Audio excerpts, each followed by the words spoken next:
2Samuel chapter 1. After the death of Saul, David returned from defeating the Amalekites and stayed in Ziklag 2 days. On the third day a man arrived from Saul's camp, with his clothes torn and with dust on his head. When he came to David, he fell to the ground to pay him honor. "Where have you come from?" David asked him. He answered, "I have escaped from the Israelite camp." "What happened?" David asked. "Tell me."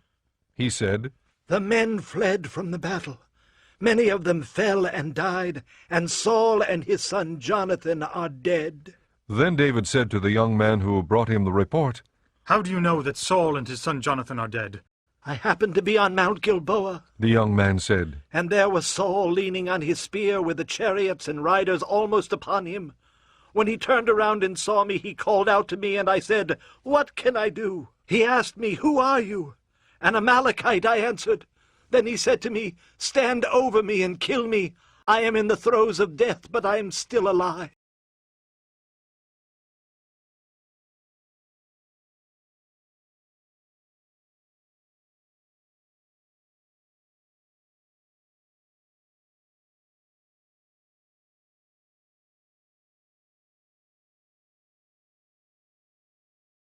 So I stood over him and killed him, because I knew that after he had fallen he could not survive. And I took the crown that was on his head and the band on his arm, and have brought them here to my lord." Then David and all the men with him took hold of their clothes and tore them. They mourned and wept and fasted till evening for Saul and his son Jonathan, and for the army of the Lord and the house of Israel, because they had fallen by the sword. David said to the young man who brought him the report, "Where are you from?" "I am the son of an alien, an Amalekite." He answered. David asked him, "Why were you not afraid to lift your hand to destroy the Lord's anointed?" Then David called one of his men and said, "Go, strike him down." So he struck him down, and he died. For David had said to him, "Your blood be on your own head. Your own mouth testified against you when you said, 'I killed the Lord's anointed.'" David took up this lament concerning Saul and his son Jonathan, and ordered that the men of Judah be taught this lament of the bow. It is written in the book of Jashar. "Your glory, O Israel, lies slain on your heights. How the mighty have fallen. Tell it not in Gath, proclaim it not in the streets of Ashkelon, lest the daughters of the Philistines be glad, lest the daughters of the uncircumcised rejoice. O mountains of Gilboa, may you have neither dew nor rain, nor fields that yield offerings of grain. For there the shield of the mighty was defiled, the shield of Saul no longer rubbed with oil. From the blood of the slain, from the flesh of the mighty, the bow of Jonathan did not turn back. The sword of Saul did not return unsatisfied. Saul and Jonathan, in life they were loved and gracious, and in death they were not parted. They were swifter than eagles, they were stronger than lions. O daughters of Israel, weep for Saul, who clothed you in scarlet and finery, who adorned your garments with ornaments of gold. How the mighty have fallen in battle. Jonathan lies slain on your heights. I grieve for you, Jonathan, my brother. You were very dear to me. Your love for me was wonderful, more wonderful than that of women. How the mighty have fallen. The weapons of war have perished." Chapter 2. In the course of time, David inquired of the Lord. "Shall I go up to one of the towns of Judah?" He asked. The Lord said, "Go up David asked, "Where shall I go?" to Hebron." The Lord answered. So David went up there with his 2 wives, Ahinoam of Jezreel and Abigail, the widow of Nabal of Carmel. David also took the men who were with him, each with his family, and they settled in Hebron and its towns. Then the men of Judah came to Hebron, and there they anointed David king over the house of Judah.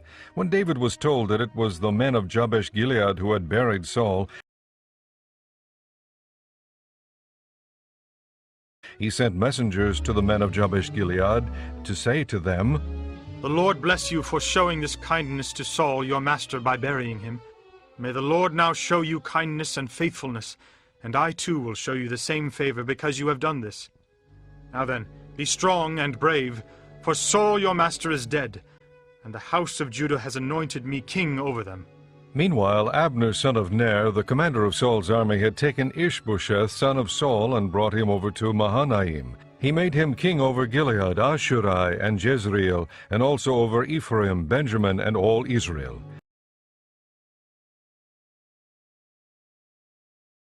Ishbosheth, son of Saul, was 40 years old when he became king over Israel, and he reigned 2 years. The house of Judah, however, followed David. The length of time David was king in Hebron over the house of Judah was 7 years and 6 months. Abner son of Ner, together with the men of Ishbosheth son of Saul, left Mahanaim and went to Gibeon. Joab son of Zeruiah and David's men went out and met them at the pool of Gibeon. One group sat down on one side of the pool, and one group on the other side. Then Abner said to Joab, "Let's have some of the young men get up and fight hand to hand in front of us." All right, let them do it. Joab said. So they stood up and were counted off, 12 men for Benjamin and Ishbosheth son of Saul, and 12 for David. Then each man grabbed his opponent by the head and thrust his dagger into his opponent's side, and they fell down together. So that place in Gibeon was called Helkath Hazurim. The battle that day was very fierce, and Abner and the men of Israel were defeated by David's men. The 3 sons of Zeruiah were there, Joab, Ishbosheth, and Asahel. Now Asahel was as fleet-footed as a wild gazelle. He chased Abner, turning neither to the right nor to the left as he pursued him. Abner looked behind him and asked, "Is that you, Asahel?" It is. He answered. Then Abner said to him, "Turn aside to the right or to the left. Take on one of the young men and strip him of his weapons." But Asahel would not stop chasing him. Again Abner warned Asahel, "Stop chasing me! Why should I strike you down? How could I look your brother Joab in the face?" But Asahel refused to give up the pursuit. So Abner thrust the butt of his spear into Asahel's stomach, and the spear came out through his back. He fell there and died on the spot, and every man stopped when he came to the place where Asahel had fallen and died. But Joab and Abishai pursued Abner, and as the sun was setting they came to the hill of Ammah, near Giah, on the way to the wasteland of Gibeon. Then the men of Benjamin rallied behind Abner. They formed themselves into a group and took their stand on top of a hill. Abner called out to Joab, "Must the sword devour forever? Don't you realize that this will end in bitterness? How long before you order your men to stop pursuing their brothers?" Joab answered, As surely as God lives, if you had not spoken, the men would have continued the pursuit of their brothers until morning. So Joab blew the trumpet, and all the men came to a halt. They no longer pursued Israel, nor did they fight any more. All that night Abner and his men marched through the Arabah. They crossed the Jordan, continued through the whole Bithron, and came to Mahanaim. Then Joab returned from pursuing Abner and assembled all his men. Besides Asahel, 19 of David's men were found missing. But David's men had killed 360 Benjamites who were with Abner. They took Asahel and buried him in his father's tomb at Bethlehem. Then Joab and his men marched all night and arrived at Hebron by daybreak.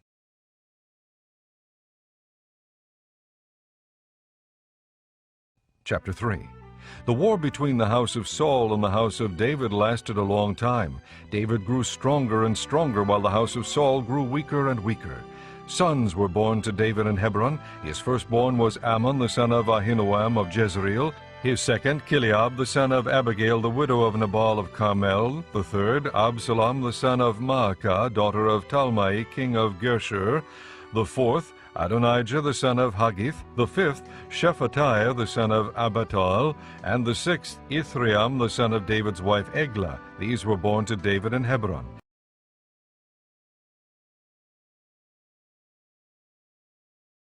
During the war between the house of Saul and the house of David, Abner had been strengthening his own position in the house of Saul.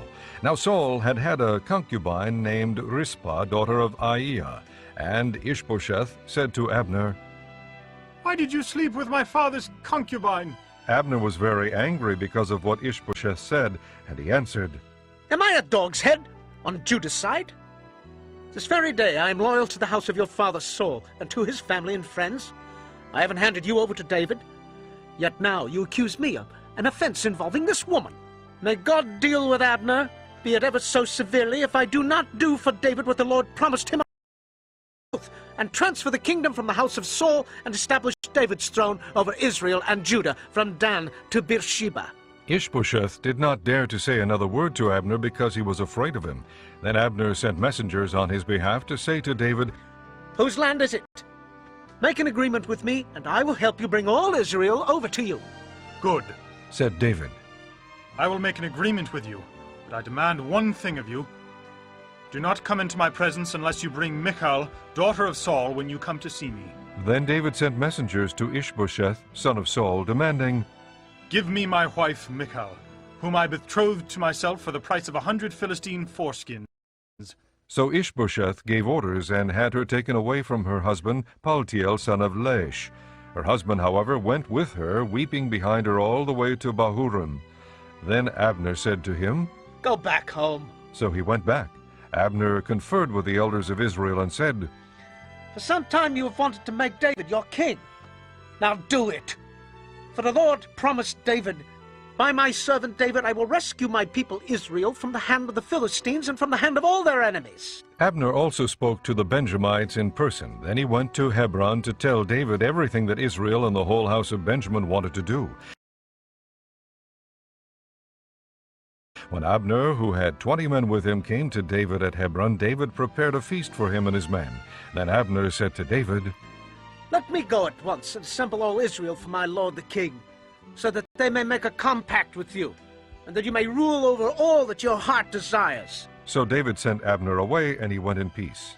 Just then David's men and Joab returned from a raid and brought with them a great deal of plunder. But Abner was no longer with David in Hebron, because David had sent him away, and he had gone in peace.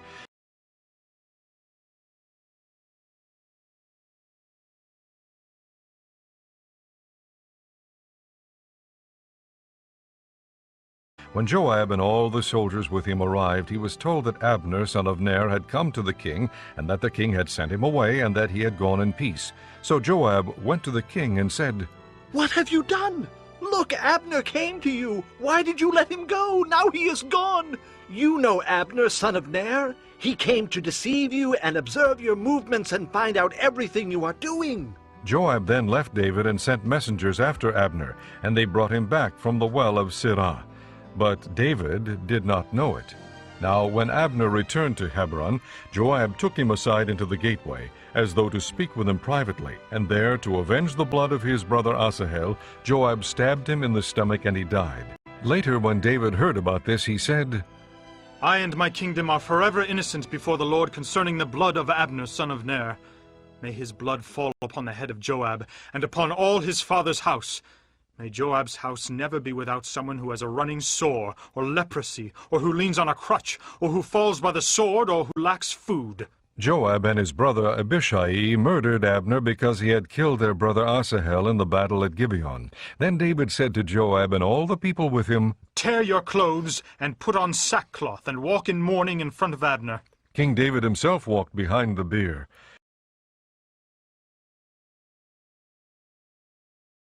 They buried Abner in Hebron, and the king wept aloud at Abner's tomb. All the people wept also.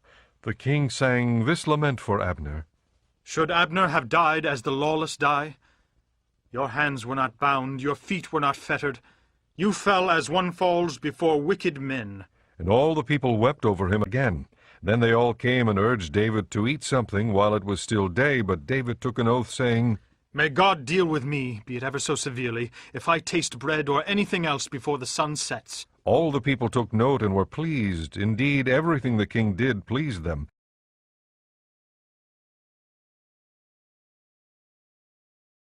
So on that day all the people and all Israel knew that the king had no part in the murder of Abner son of Ner. Then the king said to his men, Do you not realize that a prince and a great man has fallen in Israel this day? And today, though I am the anointed king, I am weak, and these sons of Zeruiah are too strong for me. May the Lord repay the evildoer according to his evil deeds.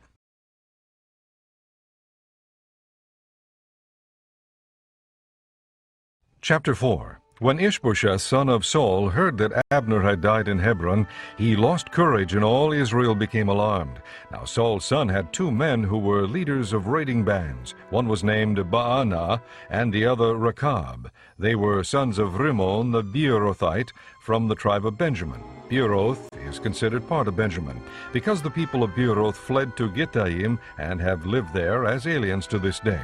Jonathan, son of Saul, had a son who was lame in both feet. He was 5 years old when the news about Saul and Jonathan came from Jezreel. His nurse picked him up and fled, but as she hurried to leave, he fell and became crippled. His name was Mephibosheth. Now Rechab and Baanah, the sons of Rimmon the Beerothite, set out for the house of Ishbosheth, and they arrived there in the heat of the day while he was taking his noonday rest. They went into the inner part of the house as if to get some wheat, and they stabbed him in the stomach. Then Rechab and his brother Baanah slipped away. They had gone into the house while he was lying on the bed in his bedroom. After they stabbed and killed him, they cut off his head. Taking it with them, they traveled all night by way of the Arabah. They brought the head of Ishbosheth to David at Hebron, and said to the king, "Here is the head of Ishbosheth, son of Saul, your enemy, who tried to take your life. This day the Lord has avenged my lord the king against Saul and his offspring."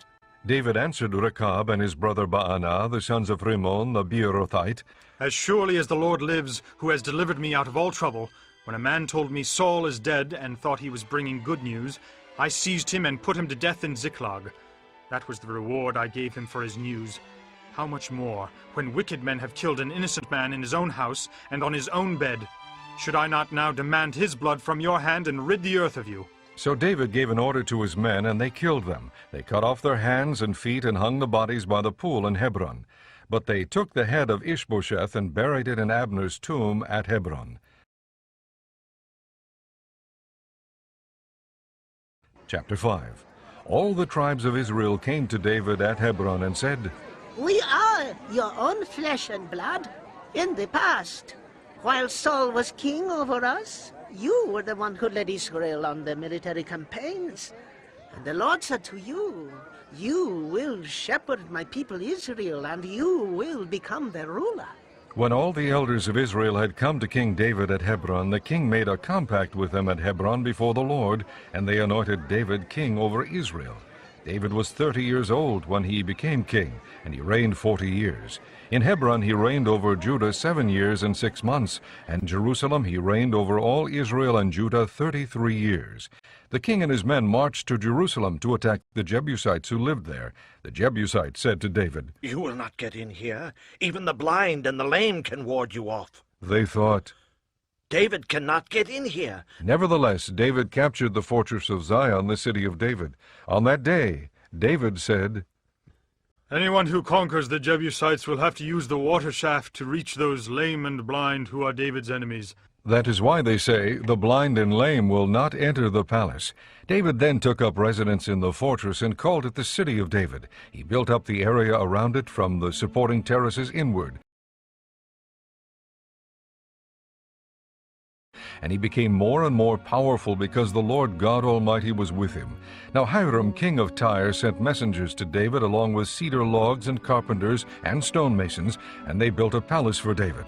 And David knew that the Lord had established him as king over Israel and had exalted his kingdom for the sake of his people Israel. After he left Hebron, David took more concubines and wives in Jerusalem, and more sons and daughters were born to him. These are the names of the children born to him there: Shammua, Shobab, Nathan, Solomon, Ibhar, Elishua, Nepheg, Japhia, Elishama, Eliada, and Eliphalet.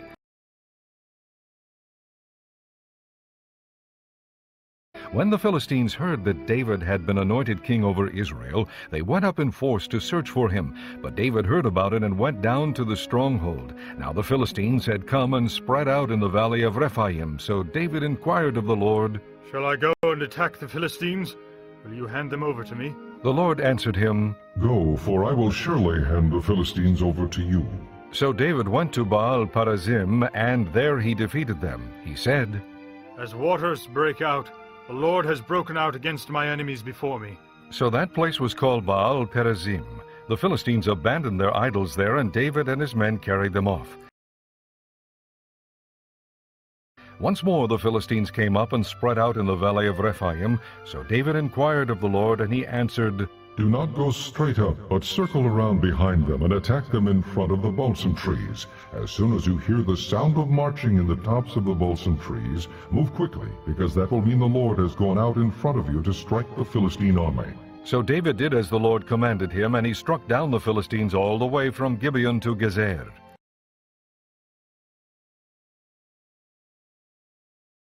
Chapter 6. David again brought together out of Israel chosen men, 30,000 in all. He and all his men set out from Baalah of Judah to bring up from there the ark of God, which is called by the name of the Lord Almighty, who is enthroned between the cherubim that are on the ark. They set the ark of God on a new cart and brought it from the house of Abinadab, which was on the hill. Uzzah and Ahio, sons of Abinadab, were guiding the new cart with the ark of God on it, and Ahio was walking in front of it.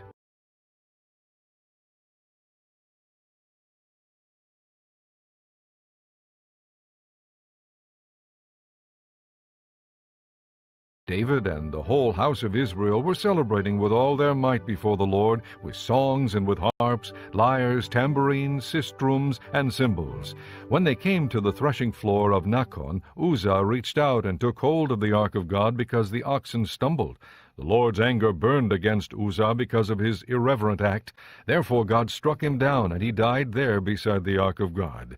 Then David was angry because the Lord's wrath had broken out against Uzzah, and to this day that place is called Perez Uzzah. David was afraid of the Lord that day, and said, How can the ark of the Lord ever come to me?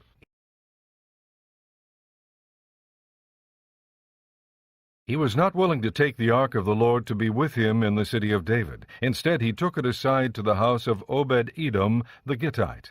The ark of the Lord remained in the house of Obed-Edom the Gittite for 3 months, and the Lord blessed him and his entire household. Now King David was told, The Lord has blessed the household of Obed-Edom and everything he has because of the ark of God. So David went down and brought up the ark of God from the house of Obed-Edom to the city of David with rejoicing.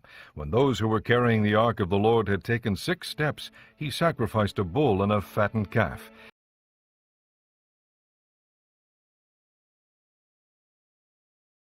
David, wearing a linen ephod, danced before the Lord with all his might, while he and the entire house of Israel brought up the ark of the Lord with shouts and the sound of trumpets. As the ark of the Lord was entering the city of David, Michal, daughter of Saul, watched from a window. And when she saw King David leaping and dancing before the Lord, she despised him in her heart. They brought the ark of the Lord and set it in its place inside the tent that David had pitched for it, and David sacrificed burnt offerings and fellowship offerings before the Lord. After he had finished sacrificing the burnt offerings and fellowship offerings, he blessed the people in the name of the Lord Almighty.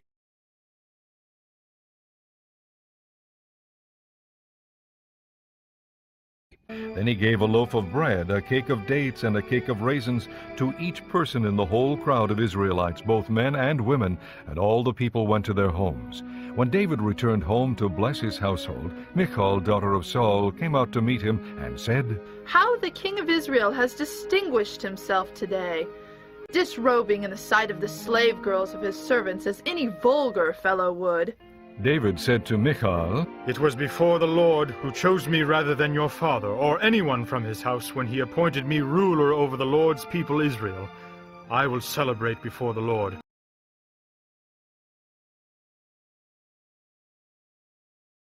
I will become even more undignified than this, and I will be humiliated in my own eyes.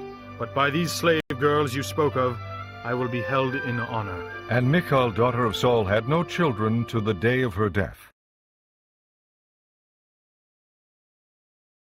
Chapter 7.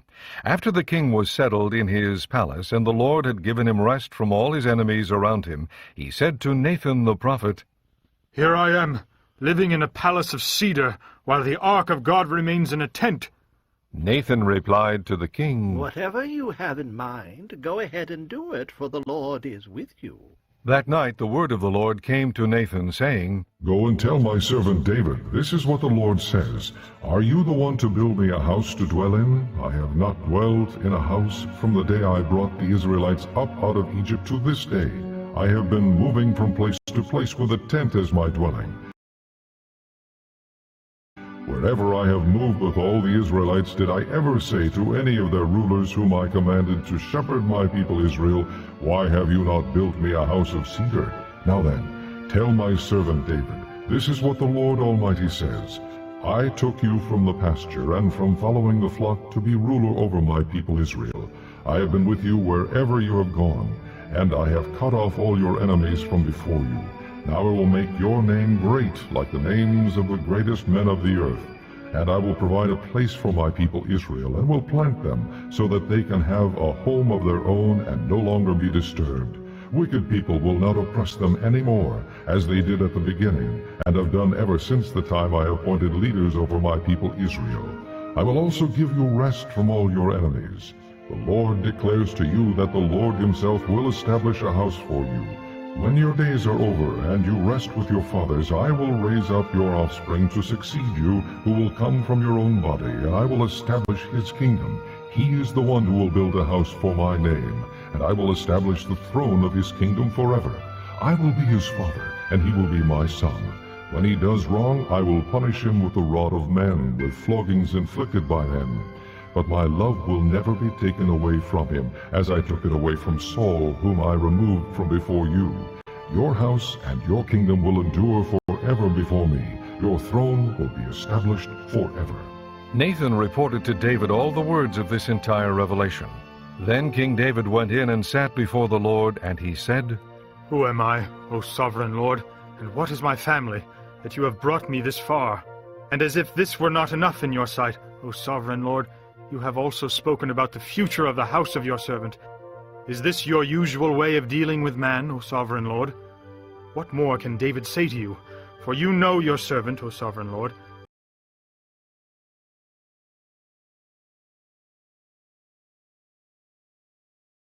For the sake of your word and according to your will, you have done this great thing and made it known to your servant. How great you are, O sovereign Lord! There is no one like you, and there is no God but you, as we have heard with our own ears. And who is like your people Israel, the one nation on earth that God went out to redeem as a people for himself, and to make a name for himself, and to perform great and awesome wonders by driving out nations and their gods from before your people, whom you redeemed from Egypt? You have established your people Israel as your very own forever, and you, O Lord, have become their God. And now, Lord God, keep forever the promise you have made concerning your servant and his house. Do as you promised, so that your name will be great forever. Then men will say, The Lord Almighty is God over Israel, and the house of your servant David will be established before you. O Lord Almighty, God of Israel, you have revealed this to your servant, saying, I will build a house for you. So your servant has found courage to offer you this prayer. O sovereign Lord, you are God. Your words are trustworthy, and you have promised these good things to your servant. Now be pleased to bless the house of your servant, that it may continue forever in your sight. For you, O sovereign Lord, have spoken, and with your blessing the house of your servant will be blessed forever. Chapter 8. In the course of time, David defeated the Philistines and subdued them, and he took Metheg-Ammah from the control of the Philistines.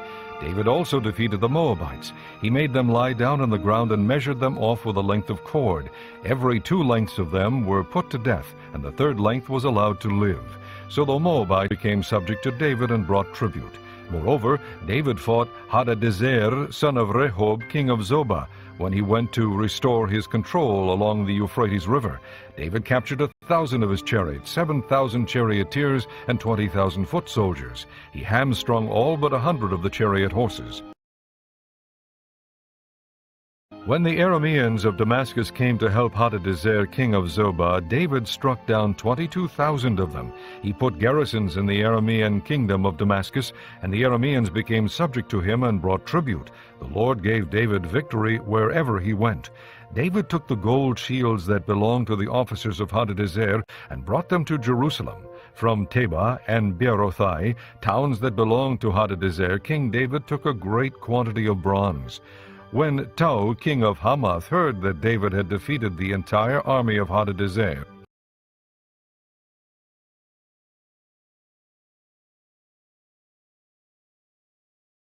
He sent his son Joram to King David to greet him and congratulate him on his victory in battle over Hadadezer, who had been at war with Tou. Joram brought with him articles of silver and gold and bronze.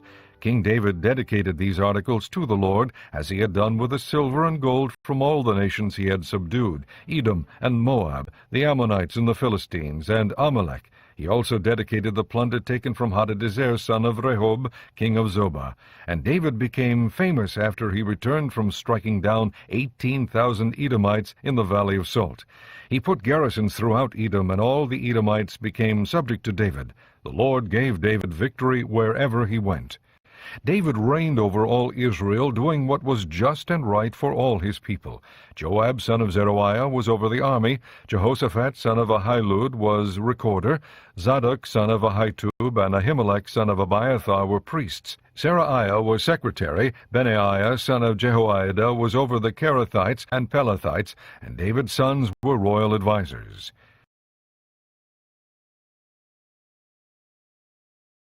Chapter 9. David asked, Is there anyone still left of the house of Saul to whom I can show kindness for Jonathan's sake? Now there was a servant of Saul's household named Ziba. They called him to appear before David, and the king said to him, Are you Ziba? Your servant. He replied. The king asked, Is there no one still left of the house of Saul to whom I can show God's kindness? Ziba answered the king, There is still a son of Jonathan. He is crippled in both feet. Where is he? The king asked. Ziba answered, He is at the house of Machir, son of Amiel, in Lodebar. So King David had him brought from Lodebar, from the house of Machir, son of Amiel. When Mephibosheth, son of Jonathan, the son of Saul, came to David, he bowed down to pay him honor. David said, Mephibosheth! Your servant? He replied. Don't be afraid, David said to him, for I will surely show you kindness for the sake of your father Jonathan. I will restore to you all the land that belonged to your grandfather Saul, and you will always eat at my table. Mephibosheth bowed down and said, What is your servant that you should notice a dead dog like me? Then the king summoned Ziba, Saul's servant, and said to him, I have given your master's grandson everything that belonged to Saul and his family.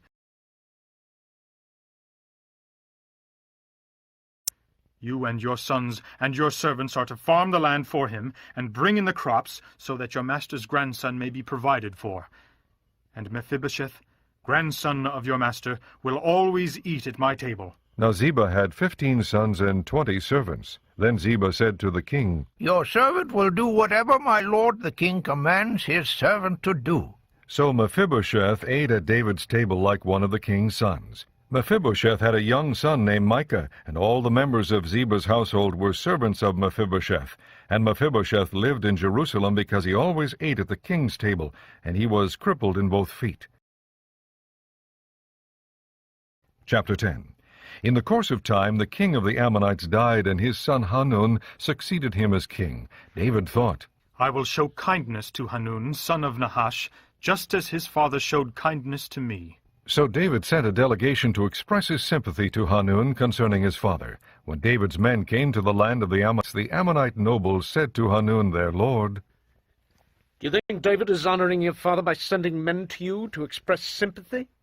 Hasn't David sent them to you to explore the city and spy it out and overthrow it?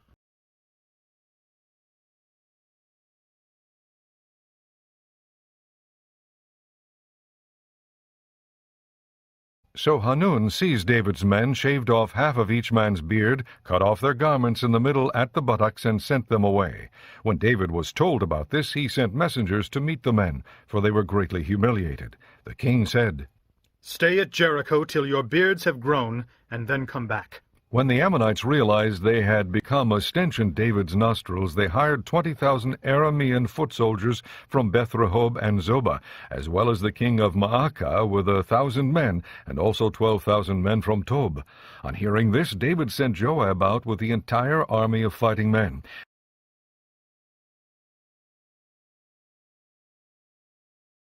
The Ammonites came out and drew up in battle formation at the entrance to their city gate, while the Arameans of Zobah and Rehob and the men of Tob and Maacah were by themselves in the open country.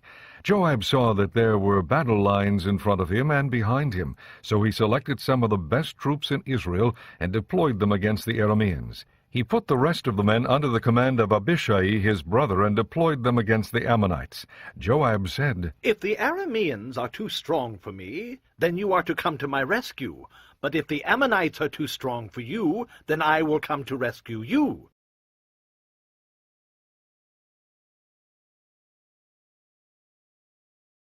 Be strong and let us fight bravely for our people and the cities of our God.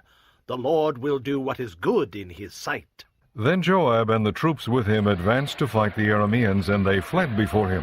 When the Ammonites saw that the Arameans were fleeing, they fled before Abishai and went inside the city. So Joab returned from fighting the Ammonites and came to Jerusalem. After the Arameans saw that they had been routed by Israel, they regrouped.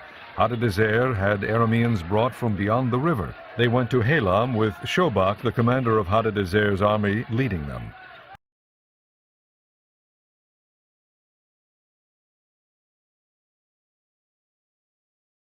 When David was told of this, he gathered all Israel, crossed the Jordan, and went to Halam.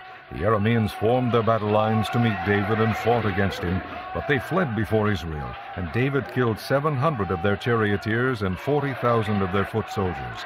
He also struck down Shobach, the commander of their army, and he died there. When all the kings who were vassals of Hadadezer saw that they had been defeated by Israel, they made peace with the Israelites and became subject to them. So the Arameans were afraid to help the Ammonites any more. Chapter 11. In the spring, at the time when kings go off to war, David sent Joab out with the king's men and the whole Israelite army. They destroyed the Ammonites and besieged Rabbah, but David remained in Jerusalem. One evening David got up from his bed and walked around on the roof of the palace. From the roof he saw a woman bathing. The woman was very beautiful, and David sent someone to find out about her. The man said, Isn't this Bathsheba, the daughter of Eliam and the wife of Uriah the Hittite?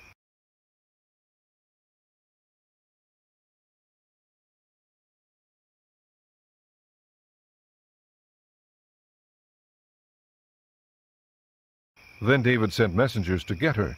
She came to him, and he slept with her. She had purified herself from her uncleanness.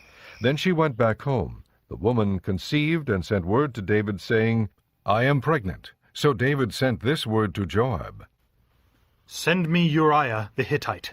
And Joab sent him to David. When Uriah came to him, David asked him how Joab was, how the soldiers were, and how the war was going.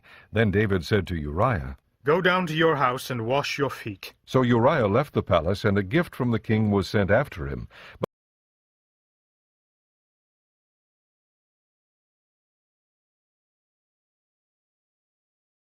But Uriah slept at the entrance to the palace with all his master's servants, and did not go down to his house. When David was told, Uriah did not go home, he asked him, Haven't you just come from a distance? Why didn't you go home? Uriah said to David, The ark of Israel and Judah are staying in tents, and my master Joab and my lord's men are camped in the open fields. How could I go to my house to eat and drink and lie with my wife? As surely as you live, I will not do such a thing. Then David said to him, Stay here one more day, and tomorrow I will send you back. So Uriah remained in Jerusalem that day and the next. At David's invitation he ate and drank with him, and David made him drunk. But in the evening Uriah went out to sleep on his mat among his master's servants. He did not go home. In the morning David wrote a letter to Joab and sent it with Uriah. In it he wrote, Put Uriah in the front line where the fighting is fiercest. Then withdraw from him, so he will be struck down and die. So while Joab had the city under siege, he put Uriah at a place where he knew the strongest defenders were. When the men of the city came out and fought against Joab, some of the men in David's army fell. Moreover, Uriah the Hittite died. Joab sent David a full account of the battle. He instructed the messenger, When you have finished giving the king this account of the battle, the king's anger may flare up, and he may ask you, Why did you get so close to the city to fight? Didn't you know they would shoot arrows from the wall? Who killed Abimelech, son of Jerub-Besheth? Didn't a woman throw an upper millstone on him from the wall so that he died in Thebez? Why did you get so close to the wall? If he asks you this, then say to him, also your servant Uriah the Hittite is dead. The messenger set out, and when he arrived, he told David everything Joab had sent him to say. The messenger said to David, The men overpowered us and came out against us in the open, but we drove them back to the entrance to the city gate. Then the archers shot arrows at your servants from the wall, and some of the king's men died. Moreover, your servant Uriah the Hittite is dead. David told the messenger, Say this to Joab. Don't let this upset you. The sword devours one as well as another. Press the attack against the city and destroy it. Say this to encourage Joab. When Uriah's wife heard that her husband was dead, she mourned for him. After the time of mourning was over, David had her brought to his house, and she became his wife and bore him a son. But the thing David had done displeased the Lord. Chapter 12. The Lord sent Nathan to David. When he came to him, he said, There were 2 men in a certain town, one rich and the other poor. The rich man had a very large number of sheep and cattle, but the poor man had nothing except one little ewe lamb he had bought. He raised it, and it grew up with him and his children. It shared his food, drank from his cup, and even slept in his arms. It was like a daughter to him. Now a traveler came to the rich man, but the rich man refrained from taking one of his own sheep or cattle to prepare a meal for the traveler who had come to him. Instead, he took the ewe lamb that belonged to the poor man and prepared it for the one who had come to him. David burned with anger against the man and said to Nathan, As surely as the Lord lives, the man who did this deserves to die. He must pay for that lamb 4 times over, because he did such a thing and had no pity. Then Nathan said to David, You are the man. This is what the Lord, the God of Israel, says. I anointed you king over Israel, and I delivered you from the hand of Saul. I gave your master's house to you, and your master's wives into your arms. I gave you the house of Israel and Judah.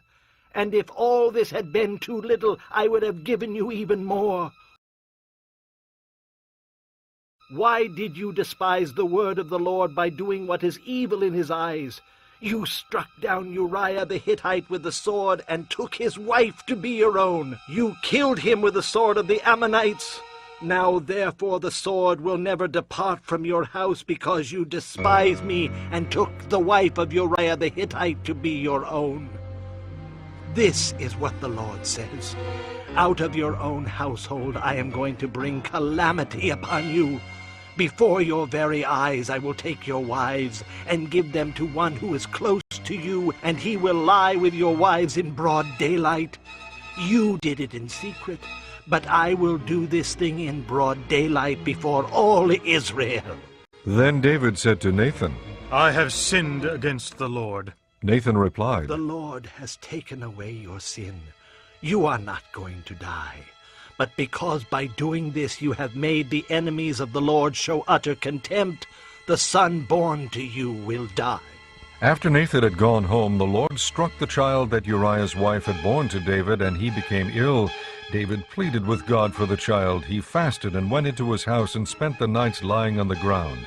The elders of his household stood beside him to get him up from the ground, but he refused, and he would not eat any food with them.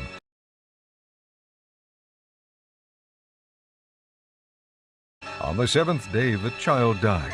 David's servants were afraid to tell him that the child was dead, for they thought, While the child was still living, we spoke to David, but he would not listen to us.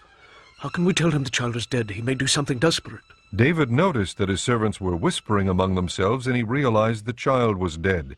Is the child dead? He asked. Oh, yes, They replied.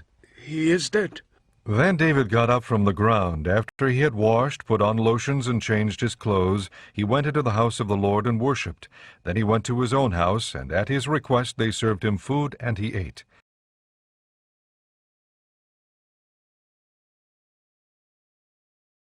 His servants asked him, Why are you acting this way? While the child was alive, you fasted and wept, but now that the child is dead, you get up and eat. He answered, While the child was still alive, I fasted and wept. I thought, who knows? The Lord may be gracious to me and let the child live. But now that he is dead, why should I fast? Can I bring him back again? I will go to him, but he will not return to me." Then David comforted his wife Bathsheba, and he went to her and lay with her. She gave birth to a son, and they named him Solomon. The Lord loved him, and because the Lord loved him, he sent word through Nathan the prophet to name him Jedidiah. Meanwhile, Joab fought against Rabbah of the Ammonites and captured the royal citadel. Joab then sent messengers to David, saying, "I have fought against Rabbah and taken its water supply. Now muster the rest of the troops and besiege the city and capture it. Otherwise I will take the city, and it will be named after me." So David mustered the entire army and went to Rabbah and attacked and captured it. He took the crown from the head of their king. Its weight was a talent of gold, and it was set with precious stones, and it was placed on David's head. He took a great quantity of plunder from the city,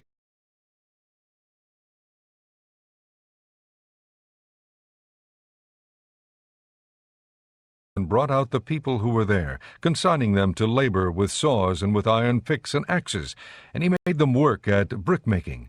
He did this to all the Ammonite towns. Then David and his entire army returned to Jerusalem. Chapter 13. In the course of time, Amnon, son of David, fell in love with Tamar, the beautiful sister of Absalom, son of David. Amnon became frustrated to the point of illness on account of his sister Tamar, for she was a virgin, and it seemed impossible for him to do anything to her. Now Amnon had a friend named Jonadab, son of Shimeah, David's brother. Jonadab was a very shrewd man. He asked Amnon, Why do you, the king's son, look so haggard morning after morning? Won't you tell me? Amnon said to him, "I'm in love with Tamar, my brother Absalom's sister."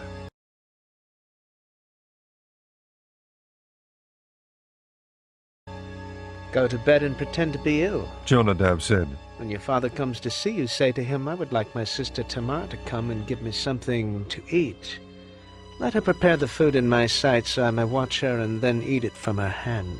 So Amnon lay down and pretended to be ill.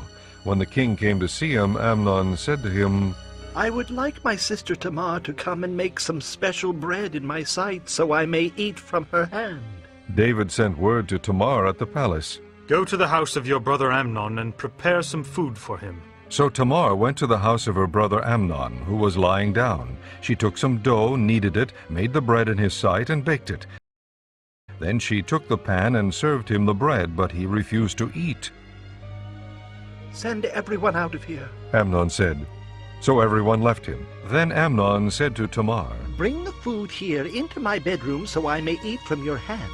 And Tamar took the bread she had prepared and brought it to her brother Amnon in his bedroom. But when she took it to him to eat, he grabbed her and said, "Come to bed with me, my sister." "Don't, my brother. She said to him, Don't force me. Such a thing should not be done in Israel. Don't do this wicked thing. What about me? Where could I get rid of my disgrace? And what about you? You would be like one of those wicked fools in Israel. Please speak to the king. He will not keep me from being married to you." But he refused to listen to her, and since he was stronger than she, he raped her. Then Amnon hated her with intense hatred. In fact, he hated her more than he had loved her. Amnon said to her, "Get up and get out." "No. She said to him. Sending me away would be a greater wrong than what you have already done to me." But he refused to listen to her. He called his personal servant and said, "Get this woman out of here and bolt the door after her." So his servant put her out and bolted the door after her. She was wearing a richly ornamented robe, for this was the kind of garment the virgin daughters of the king wore.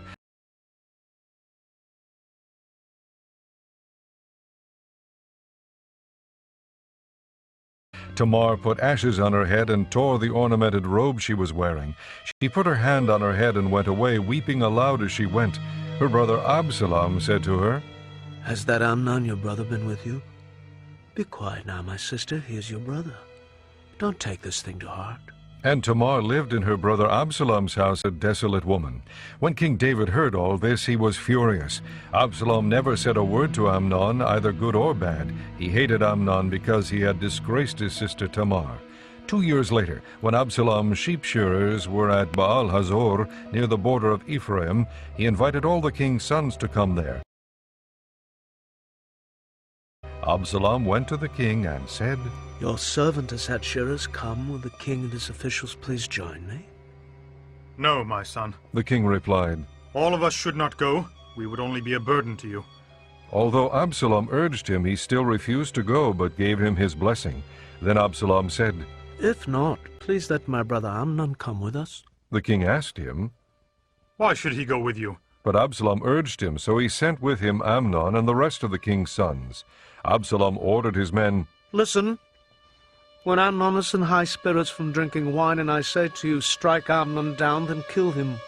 Don't be afraid. Have not I given you this order? Be strong and brave.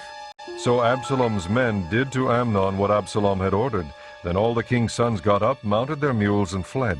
While they were on their way, the report came to David, Absalom has struck down all the king's sons, not one of them is left.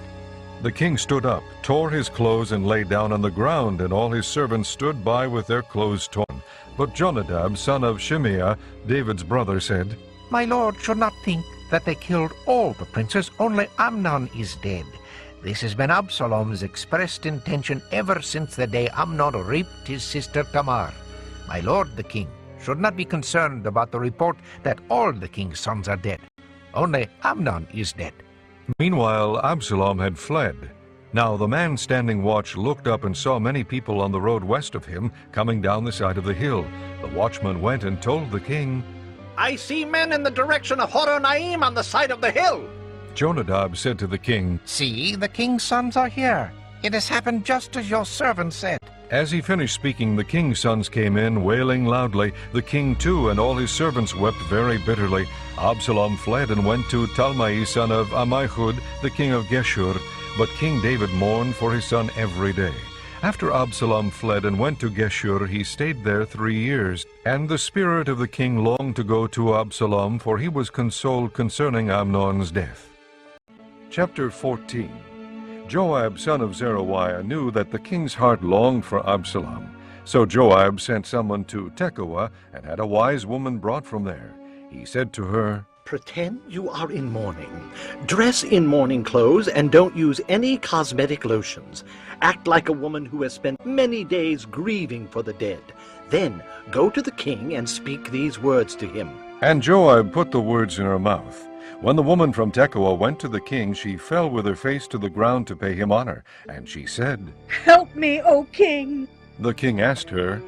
What is troubling you? She said, I am indeed a widow. My husband is dead. I, your servant, had 2 sons. They got into a fight with each other in the field, and no one was there to separate them. One struck the other and killed him. Now the whole clan has risen up against your servant.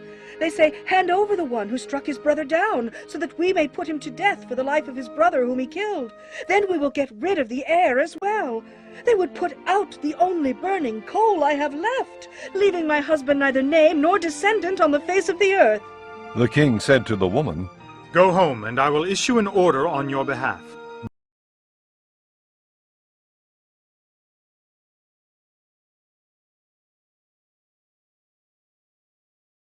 But the woman from Tekoa said to him, My lord the king, let the blame rest on me and my father's family, and let the king and his throne be without guilt. The king replied, If anyone says anything to you, bring him to me, and he will not bother you again. She said, Then let the king invoke the Lord his God to prevent the avenger of blood from adding to destruction, so that my son will not be destroyed.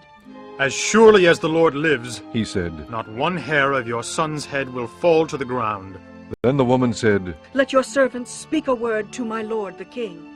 Speak, he replied.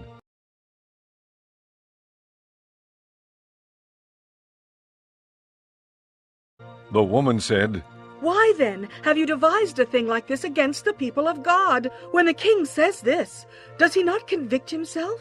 For the king has not brought back his banished son, like water spilled on the ground which cannot be recovered, so we must die. But God does not take away life. Instead, he devises ways so that a banished person may not remain estranged from him. And now I have come to say this to my lord the king, because the people have made me afraid. Your servant thought, I will speak to the king. Perhaps he will do what his servant asks.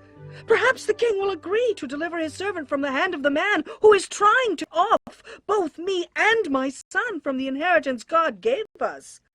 And now your servant says, May the word of my lord the king bring me rest, for my lord the king is like an angel of God in discerning good and evil. May the Lord your God be with you. Then the king said to the woman, Do not keep from me the answer to what I am going to ask you. Let my lord the king speak. The woman said. The king asked, Isn't the hand of Joab with you in all this?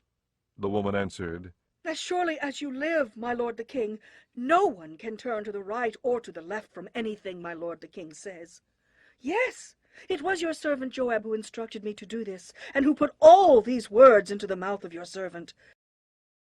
Your servant Joab did this to change the present situation. My lord has wisdom like that of an angel of God. He knows everything that happens in the land. The king said to Joab, Very well, I will do it. Go, bring back the young man Absalom. Joab fell with his face to the ground to pay him honor, and he blessed the king. Joab said, Today your servant knows that he has found favor in your eyes, my lord the king, because the king has granted his servant's request. Then Joab went to Geshur and brought Absalom back to Jerusalem.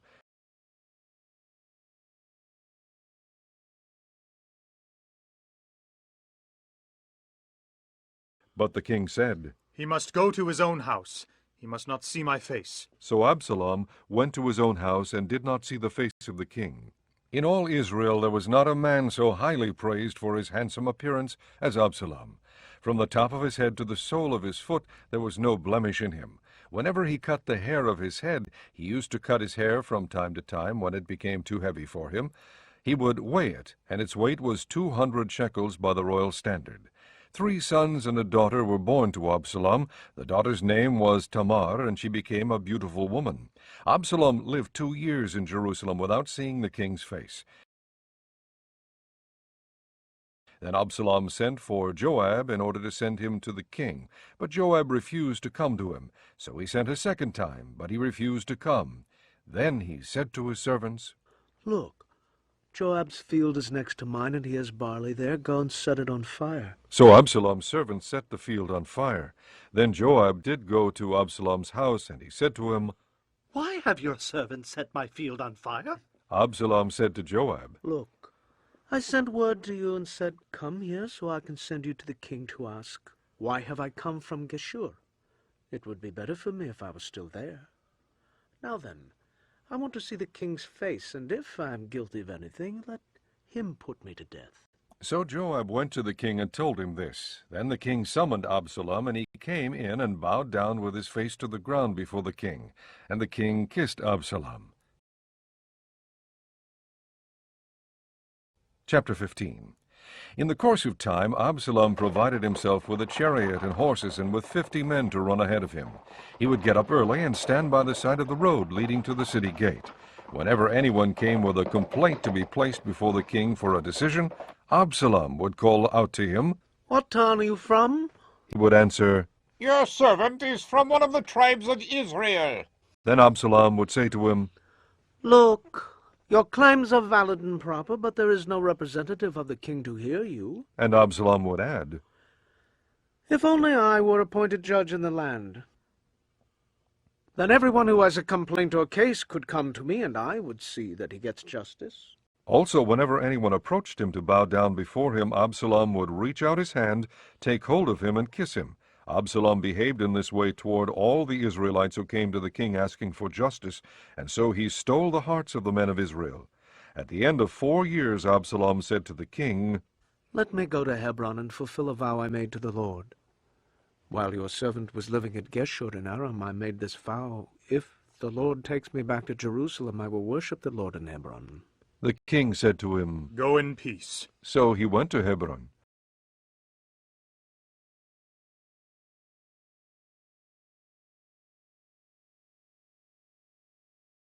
Then Absalom sent secret messengers throughout the tribes of Israel to say, As soon as you hear the sound of the trumpets, then say, Absalom is king in Hebron.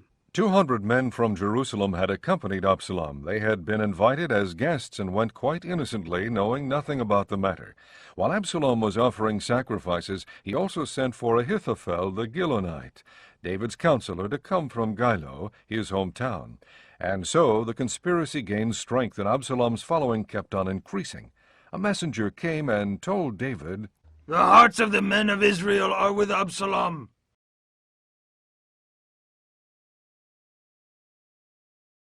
Then David said to all his officials who were with him in Jerusalem, "Come, we must flee, or none of us will escape from Absalom.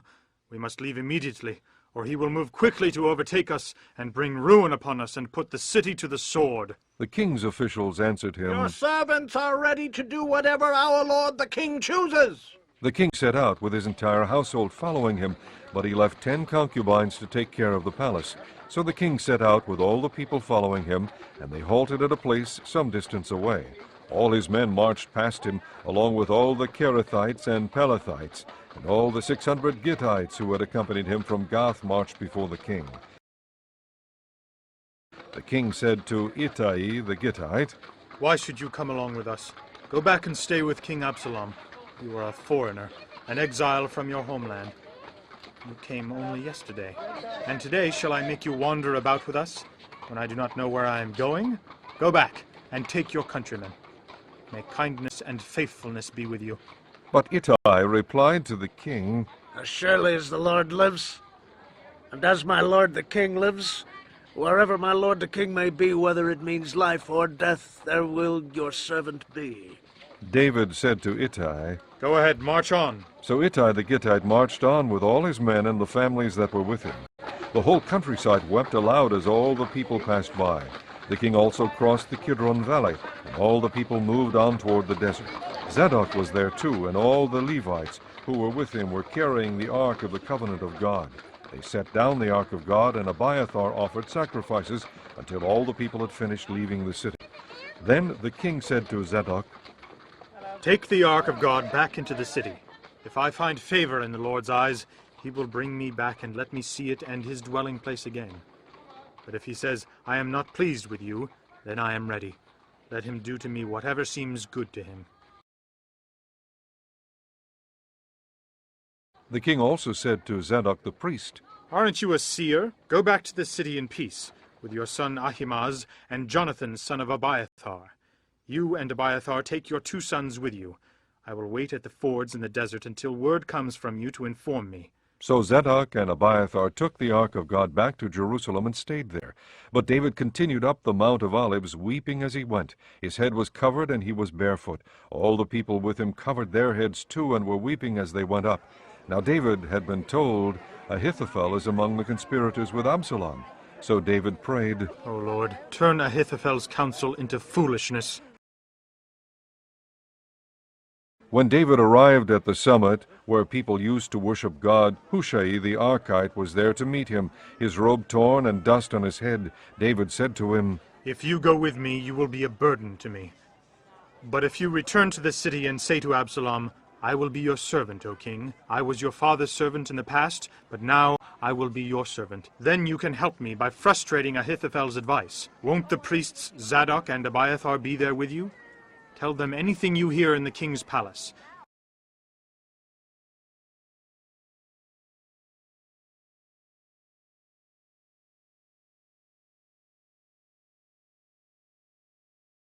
Their 2 sons, Ahimaaz, son of Zadok, and Jonathan, son of Abiathar, are there with them. Send them to me with anything you hear." So David's friend Hushai arrived at Jerusalem as Absalom was entering the city. Chapter 16. When David had gone a short distance beyond the summit, there was Ziba, the steward of Mephibosheth, waiting to meet him.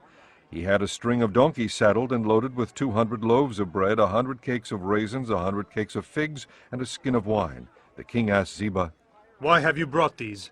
Ziba answered, The donkeys are for the king's household to ride on, the bread and fruit are for the men to eat, and the wine is to refresh those who become exhausted in the desert." The king then asked, "Where is your master's grandson?" Ziba said to him, He is staying in Jerusalem because he thinks, today the house of Israel will give me back my grandfather's kingdom. Then the king said to Ziba, "All that belonged to Mephibosheth is now yours."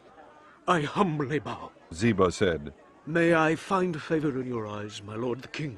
As King David approached Bahurim, a man from the same clan as Saul's family came out from there. His name was Shimei, son of Gera, and he cursed as he came out. He pelted David and all the king's officials with stones, though all the troops and the special guard were on David's right and left. As he cursed, Shimei said, Get out! Get out, you man of blood, you scoundrel!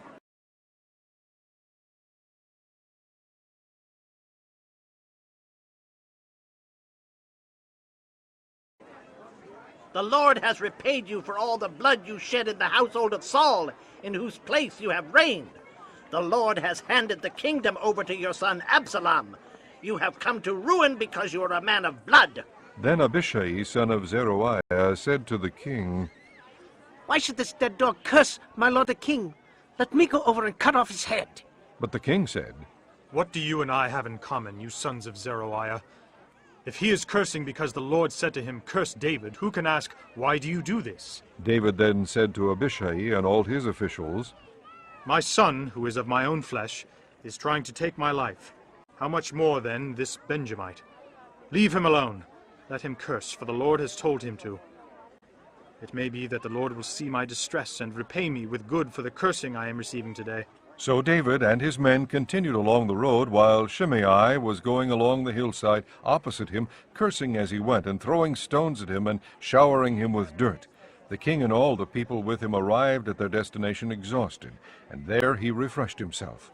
Meanwhile, Absalom and all the men of Israel came to Jerusalem, and Ahithophel was with him. Then Hushai the Archite, David's friend, went to Absalom and said to him, Long live the king! Long live the king! Absalom asked Hushai, Is this the love you show your friend? Why didn't you go with your friend? Hushai said to Absalom, No, the one chosen by the Lord, by these people, and by all the men of Israel, his I will be, and I will remain with him. Furthermore, whom should I serve? Should I not serve the son, just as I served your father? So I will serve you. Absalom said to Ahithophel, Give us your advice. What should we do?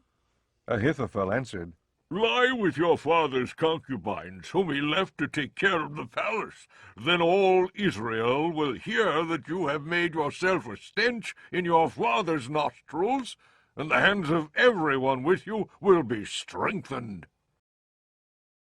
So they pitched a tent for Absalom on the roof, and he lay with his father's concubines in the sight of all Israel. Now in those days the advice Ahithophel gave was like that of one who inquires of God. That was how both David and Absalom regarded all of Ahithophel's advice.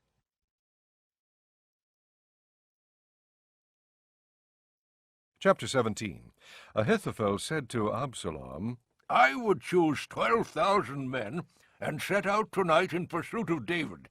I would attack him while he is weary and weak. I would strike him with terror, and then all the people with him will flee. I would strike down only the king, and bring all the people back with you. The death of the man you seek will mean the return of all. All the people will be unharmed.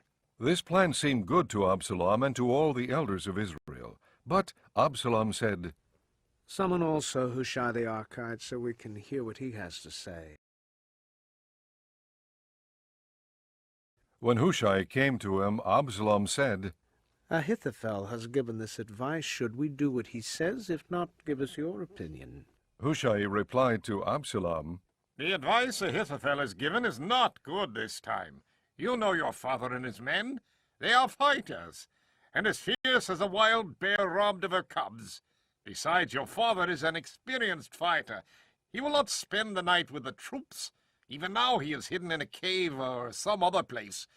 If he should attack your troops first, whoever hears about it will say, There has been a slaughter among the troops who follow Absalom. Then even the bravest soldier, whose heart is like the heart of a lion, will melt with fear. For all Israel knows that your father is a fighter, and that those with him are brave. So, I advise you, let all Israel from Dan to Beersheba, as numerous as the sand on the seashore, be gathered to you, with you yourself leading them into battle. Then we will attack him wherever he may be found, and we will fall on him as dew settles on the ground. Neither he nor any of his men will be left alive. If he withdraws into a city, then all Israel will bring ropes to that city, and we will drag it down to the valley until not even a piece of it can be found."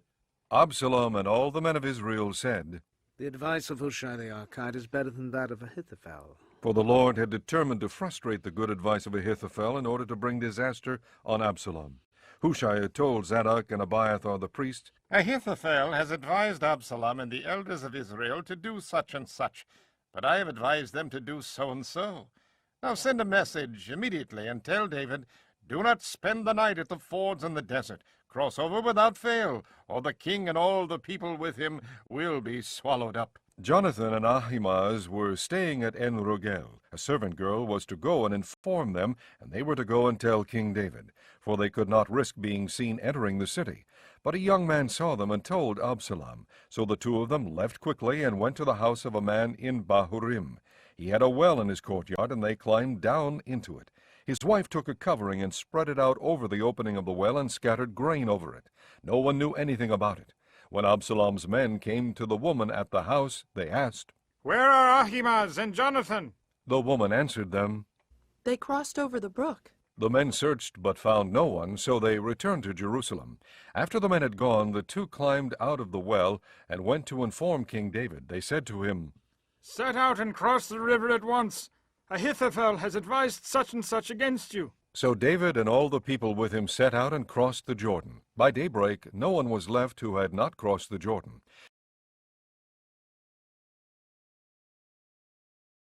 When Ahithophel saw that his advice had not been followed, he saddled his donkey and set out for his house in his hometown.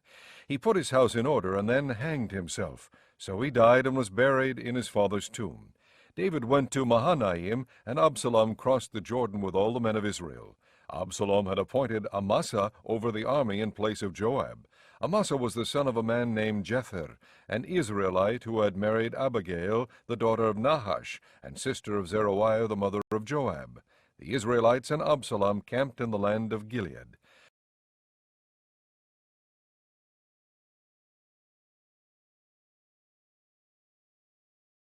When David came to Mahanaim, Shobi, son of Nahash, from Rabbah of the Ammonites, and Machir, son of Amiel, from Lodebar, and Barzillai the Gileadite from Rogelim, brought bedding and bowls and articles of pottery. They also brought wheat and barley, flour and roasted grain, beans and lentils, honey and curds, sheep, and cheese from cow's milk for David and his people to eat. For they said, "The people have become hungry and tired and thirsty in the desert."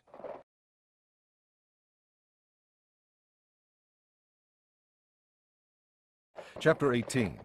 David mustered the men who were with him and appointed over them commanders of thousands and commanders of hundreds. David sent the troops out, a third under the command of Joab, a third under Joab's brother Abishai, son of Zeruiah, and a third under Ittai the Gittite. The king told the troops, "I myself will surely march out with you." But the men said, You must not go out. If we are forced to flee, they won't care about us. "Even if half of us die, they won't care. But you are worth 10,000 of us." It will be better now for you to give us support from the city.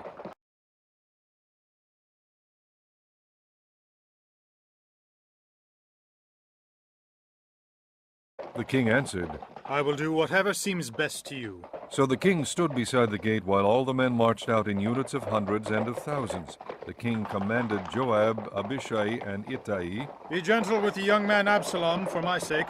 and all the troops heard the king giving orders concerning Absalom to each of the commanders. The army marched into the field to fight Israel, and the battle took place in the forest of Ephraim. There the army of Israel was defeated by David's men, and the casualties that day were great, 20,000 men. The battle spread out over the whole countryside, and the forest claimed more lives that day than the sword. Now Absalom happened to meet David's men. He was riding his mule, and as the mule went under the thick branches of a large oak, Absalom's head got caught in the tree. He was left hanging in midair, while the mule he was riding kept on going. When one of the men saw this, he told Joab. I just saw Absalom hanging in an oak tree. Joab said to the man who had told him this, What? You saw him? Why didn't you strike him to the ground right there? Then I would have had to give you 10 shekels of silver and a warrior's belt. But the man replied, Even if 1,000 shekels were weighed out into my hands, I would not lift my hand against the king's son. In our hearing, the king commanded you and Abishai and Ittai, protect the young man Absalom for my sake. And if I had put my life in jeopardy, and nothing is hidden from the king, you would have kept your distance from me. Joab said, I am not going to wait like this for you. So he took 3 javelins in his hand and plunged them into Absalom's heart while Absalom was still alive in the oak tree. And 10 of Joab's armor-bearers surrounded Absalom, struck him, and killed him. Then Joab sounded the trumpet, and the troops stopped pursuing Israel, for Joab halted them. They took Absalom, threw him into a big pit in the forest, and piled up a large heap of rocks over him. Meanwhile, all the Israelites fled to their homes.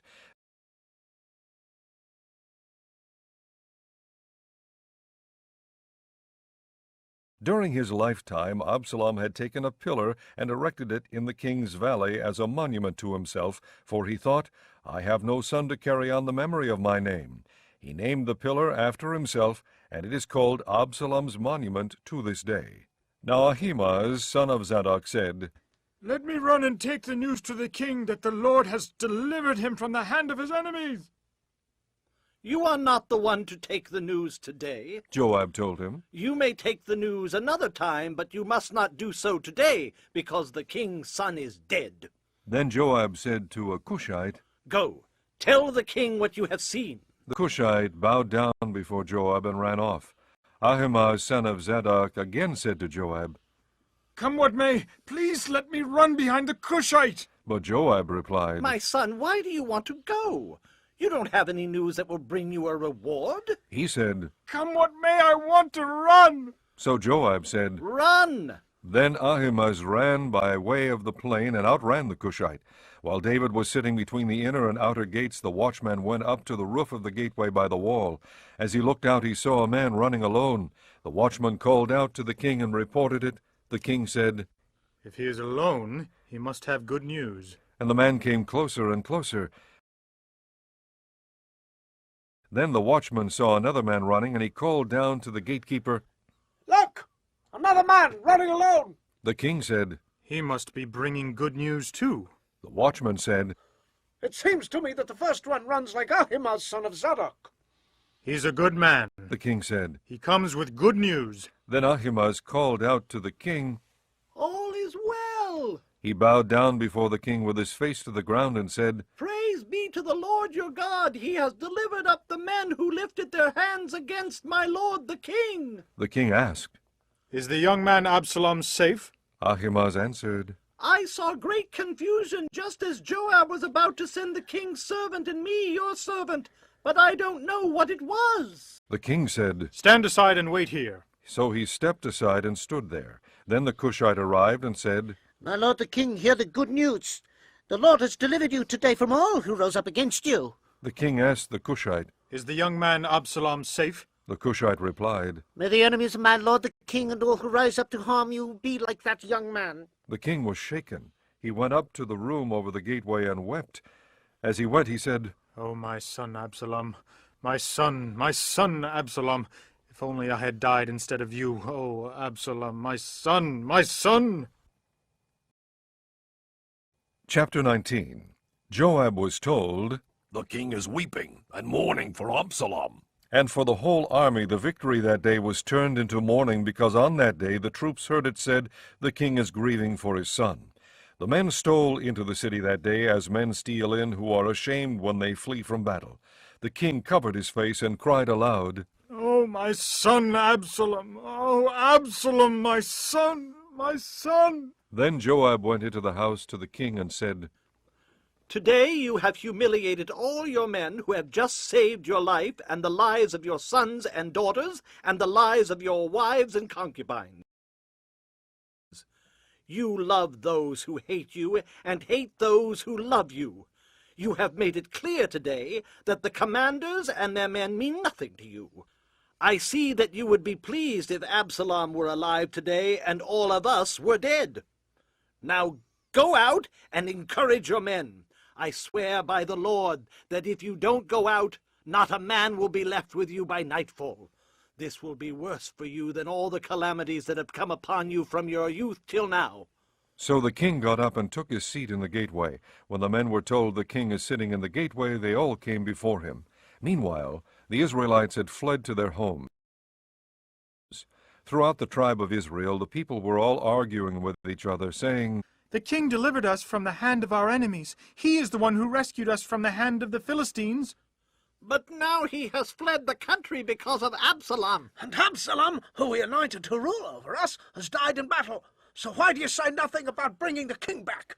King David sent this message to Zadok and Abiathar the priests. Ask the elders of Judah, why should you be the last to bring the king back to his palace, since what is being said throughout Israel has reached the king at his quarters?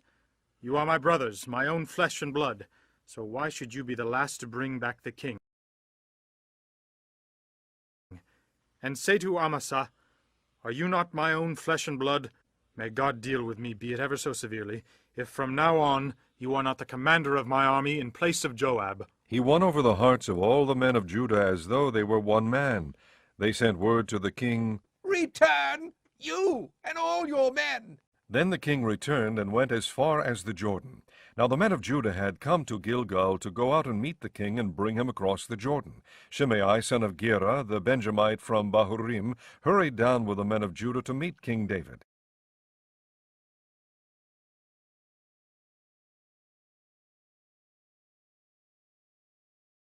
With him were 1,000 Benjamites, along with Ziba, the steward of Saul's household, and his 15 sons and 20 servants.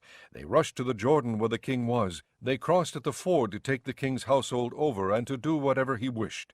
When Shimei, son of Gera, crossed the Jordan, he fell prostrate before the king and said to him, May the Lord not hold me guilty. Do not remember how your servant did wrong on the day my lord the king left Jerusalem. May the king put it out of his mind.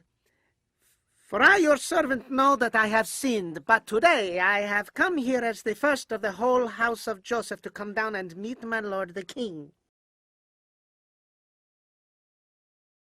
Then Abishai, son of Zeruiah, said, Shouldn't Shimei be put to death for this? He cursed the Lord's anointed. David replied, What do you and I have in common, you sons of Zeruiah? This day you have become my adversaries. Should anyone be put to death in Israel today? Do I not know that today I am king over Israel? So the king said to Shimei, You shall not die. And the king promised him on oath.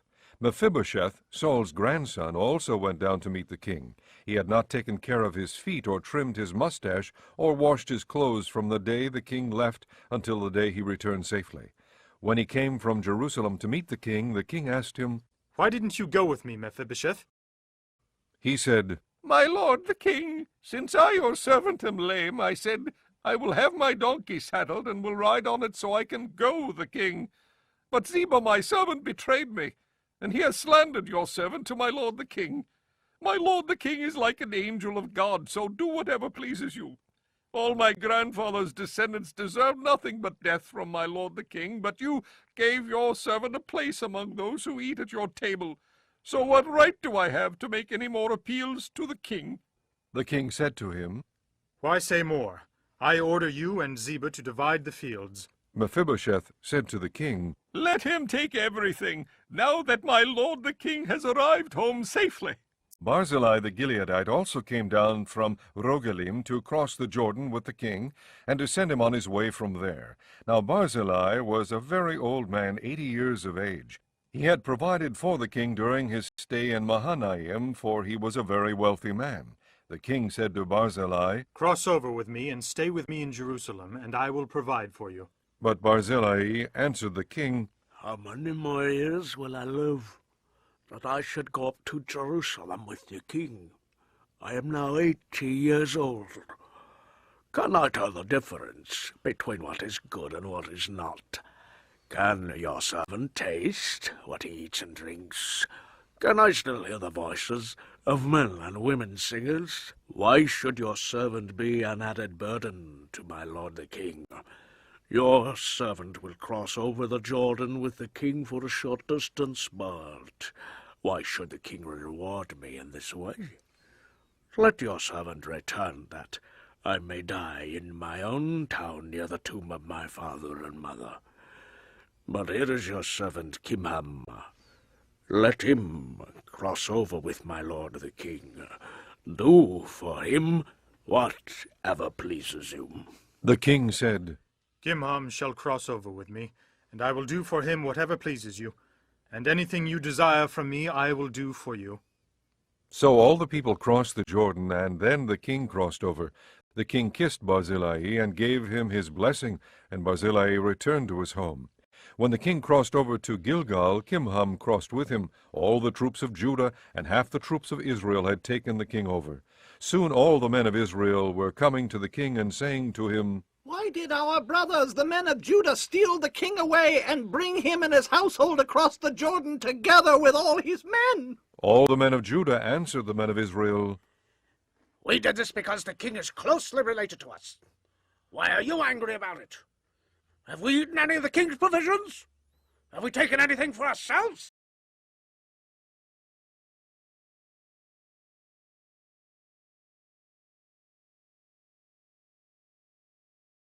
Then the men of Israel answered the men of Judah, We have 10 shares in the king, and besides, we have a greater claim on David than you have. So why do you treat us with contempt? Were we not the first to speak of bringing back our king? But the men of Judah responded even more harshly than the men of Israel.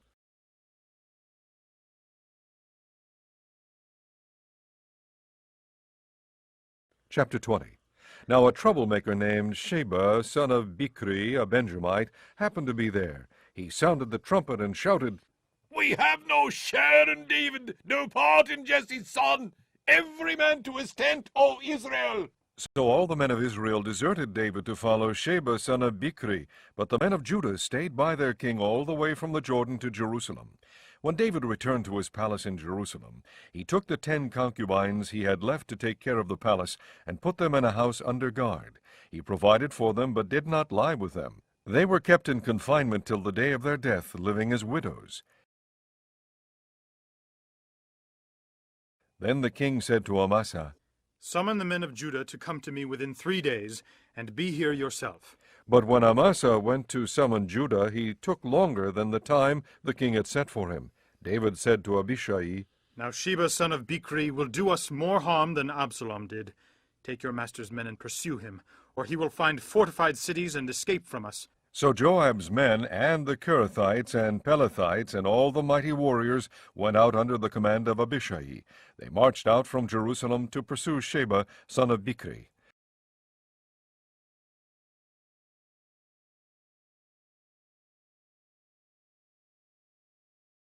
While they were at the great rock in Gibeon, Amasa came to meet them. Joab was wearing his military tunic, and strapped over it at his waist was a belt with a dagger in its sheath. As he stepped forward, it dropped out of its sheath.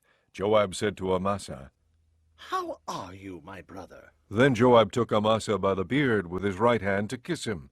Amasa was not on his guard against the dagger in Joab's hand, and Joab plunged it into his belly, and his intestines spilled out on the ground. Without being stabbed again, Amasa died. Then Joab and his brother Abishai pursued Sheba son of Bichri. One of Joab's men stood beside Amasa and said, Whoever favors Joab, and whoever is for David, let him follow Joab. Amasa lay wallowing in his blood in the middle of the road, and the man saw that all the troops came to a halt there. When he realized that everyone who came up to Amasa stopped, he dragged him from the road into a field and threw a garment over him. After Amasa had been removed from the road, all the men went on with Joab to pursue Sheba, son of Bichri. Sheba passed through all the tribes of Israel to Abel-Beth-Maacah, and through the entire region of the Berites, who gathered together and followed him. All the troops with Joab came and besieged Sheba in Abel-Beth-Maacah. They built a siege ramp up to the city, and it stood against the outer fortifications. While they were battering the wall to bring it down, a wise woman called from the city, Listen, listen, tell Joab to come here so I can speak to him. He went toward her, and she asked, Are you Joab? I am. He answered. She said, Listen to what your servant has to say. I'm listening. He said. She continued, Long ago they used to say, Get your answer at Abel, and that settled it. We are the peaceful and faithful in Israel. You are trying to destroy a city that is a mother in Israel. Why do you want to swallow up the Lord's inheritance? Far be it from me, Joab replied. far be it from me to swallow up or destroy. That is not the case. A man named Sheba, son of Bichri, from the hill country of Ephraim, has lifted up his hand against the king, against David. Hand over this one man, and I'll withdraw from the city. The woman said to Joab, His head will be thrown to you from the wall. Then the woman went to all the people with her wise advice, and they cut off the head of Sheba son of Bichri and threw it to Joab. So he sounded the trumpet, and his men dispersed from the city, each returning to his home. And Joab went back to the king in Jerusalem. Joab was over Israel's entire army. Benaiah son of Jehoiada was over the Kerethites and Pelethites. Adoniram was in charge of forced labor. Jehoshaphat son of Ahilud was recorder. Sheva was secretary. Zadok and Abiathar were priests. And Ira the Jairite was David's priest.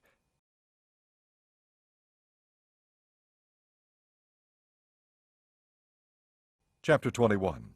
During the reign of David there was a famine for 3 successive years. So David sought the face of the Lord.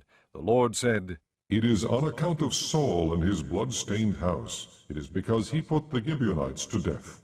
The king summoned the Gibeonites and spoke to them. Now the Gibeonites were not a part of Israel, but were survivors of the Amorites. The Israelites had sworn to spare them, but Saul in his zeal for Israel and Judah had tried to annihilate them. David asked the Gibeonites, What shall I do for you? How shall I make amends so that you will bless the Lord's inheritance?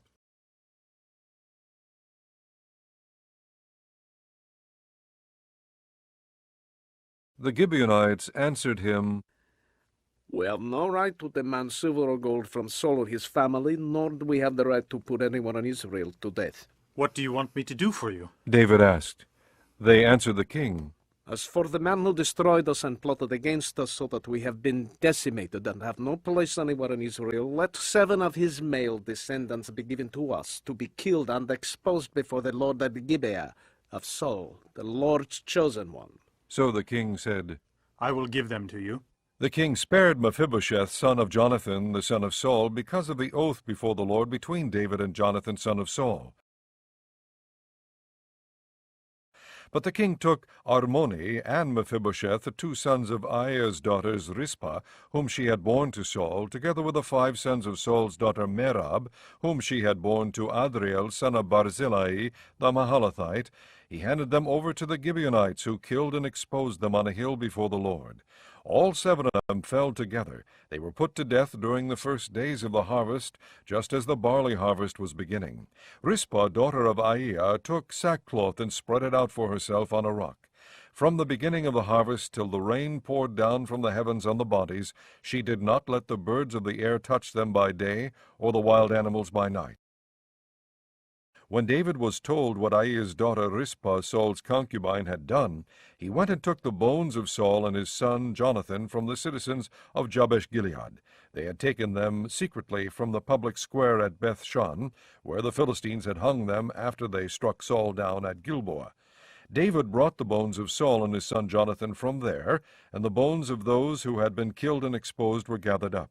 They buried the bones of Saul and his son Jonathan in the tomb of Saul's father Kish, at Zelah in Benjamin, and did everything the king commanded. After that, God answered prayer in behalf of the land.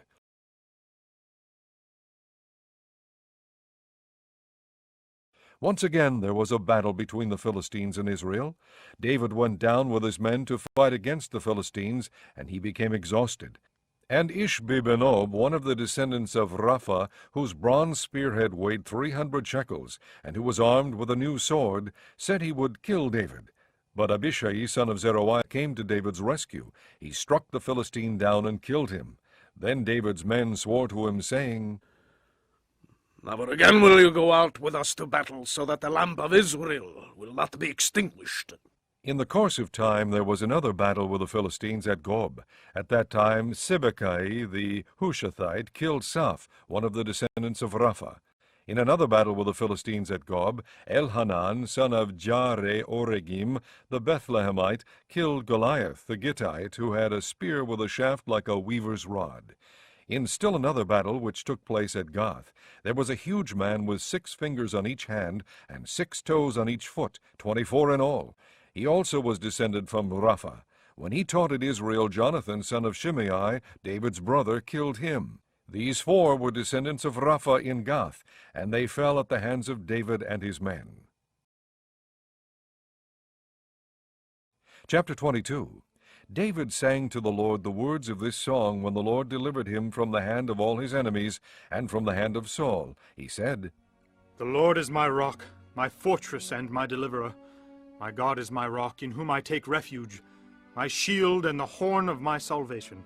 He is my stronghold, my refuge and my Savior. From violent men you save me.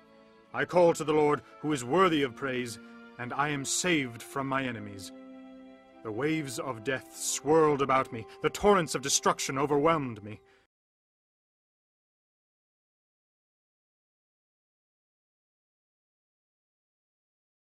The cords of the grave coiled around me. The snares of death confronted me. In my distress, I called to the Lord. I called out to my God. From his temple he heard my voice. My cry came to his ears.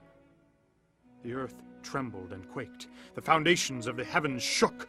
They trembled because he was angry. Smoke rose from his nostrils. Consuming fire came from his mouth. Burning coals blazed out of it. He parted the heavens and came down. Dark clouds were under his feet. He mounted the cherubim and flew. He soared on the wings of the wind.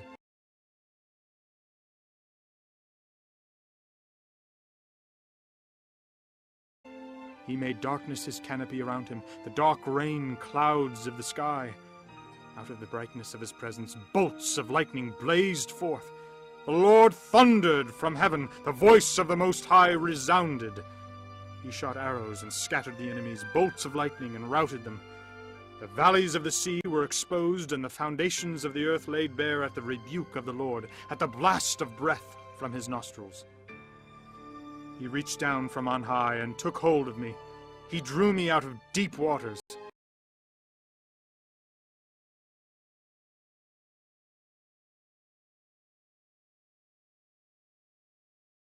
He rescued me from my powerful enemy, from my foes who were too strong for me.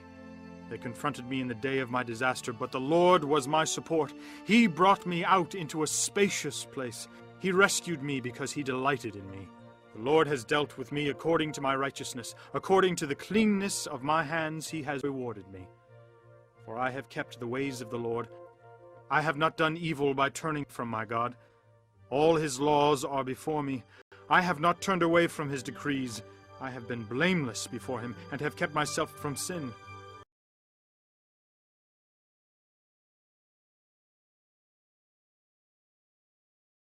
The Lord has rewarded me according to my righteousness, according to my cleanness in his sight. To the faithful you show yourself faithful. To the blameless you show yourself blameless. To the pure you show yourself pure, but to the crooked you show yourself shrewd. You save the humble, but your eyes are on the haughty to bring them low. You are my lamp, O Lord. The Lord turns my darkness into light. With your help I can advance against a troop. With my God I can scale a wall. As for God, his way is perfect. The word of the Lord is flawless. He is a shield for all who take refuge in him. For who is God besides the Lord? And who is the rock except our God? It is God who arms me with strength and makes my way perfect. He makes my feet like the feet of a deer. He enables me to stand on the heights. He trains my hands for battle. My arms can bend a bow of bronze. You give me your shield of victory. You stoop down to make me great. You broaden the path beneath me so that my ankles do not turn. I pursued my enemies and crushed them. I did not turn back till they were destroyed. I crushed them completely, and they could not rise. They fell beneath my feet.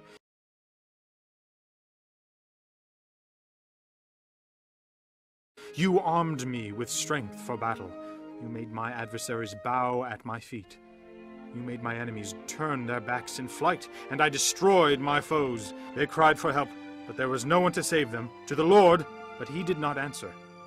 I beat them as fine as the dust of the earth. I pounded and trampled them like mud in the streets.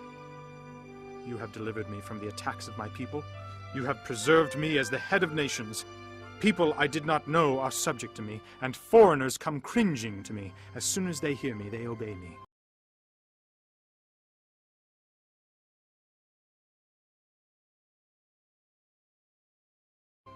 They all lose heart. They come trembling from their strongholds. The Lord lives. Praise be to my rock. Exalted be God, the rock, my Savior. He is the God who avenges me, who puts the nations under me, who sets me free from my enemies. You exalted me above my foes. From violent men you rescued me. Therefore I will praise you, O Lord, among the nations. I will sing praises to your name. He gives his king great victories. He shows unfailing kindness to his anointed, to David and his descendants forever. Chapter 23. These are the last words of David. The oracle of David, son of Jesse, the oracle of the man exalted by the Most High, the man anointed by the God of Jacob, Israel's singer of songs. The Spirit of the Lord spoke through me. His word was on my tongue. The God of Israel spoke. The rock of Israel said to me, when one rules over men in righteousness, when he rules in the fear of God, he is like the light of morning at sunrise on a cloudless morning, like the brightness after rain that brings the grass from the earth. Is not my house right with God? Has he not made with me an everlasting covenant, arranged and secured in every part? Will he not bring to fruition my salvation and grant me my every desire? But evil men are all to be cast aside like thorns, which are not gathered with the hand. Whoever touches thorns uses a tool of iron or the shaft of a spear. They are burned up where they lie. These are the names of David's mighty men. Josheb-Bashebeth, a Tekemonite, was chief of the three. He raised his spear against 800 men, whom he killed in one encounter. Next to him was Eleazar, son of Dodai the Ahohite. As one of the three mighty men, he was with David when they taunted the Philistines gathered at Pas-damim for battle. Then the men of Israel retreated, but he stood his ground and struck down the Philistines till his hand grew tired and froze to the sword. The Lord brought about a great victory that day. The troops returned to Eleazar, but only to strip the dead. Next to him was Shammah, son of Agi the Hararite. When the Philistines banded together at a place where there was a field full of lentils, Israel's troops fled from them. But Shammah took his stand in the middle of the field. He defended it and struck the Philistines down, and the Lord brought about a great victory. During harvest time, 3 of the 30 chief men came down to David at the cave of Adullam, while a band of Philistines was encamped in the valley of Rephaim. At that time David was in the stronghold, and the Philistine garrison was at Bethlehem. David longed for water and said, "Oh, that someone would get me a drink of water from the well near the gate of Bethlehem." So the 3 mighty men broke through the Philistine lines, drew water from the well near the gate of Bethlehem, and carried it back to David. But he refused to drink it. Instead, he poured it out before the Lord. Far be it from me, O Lord, to do this, he said. Is it not the blood of men who went at the risk of their lives? And David would not drink it. Such were the exploits of the 3 mighty men.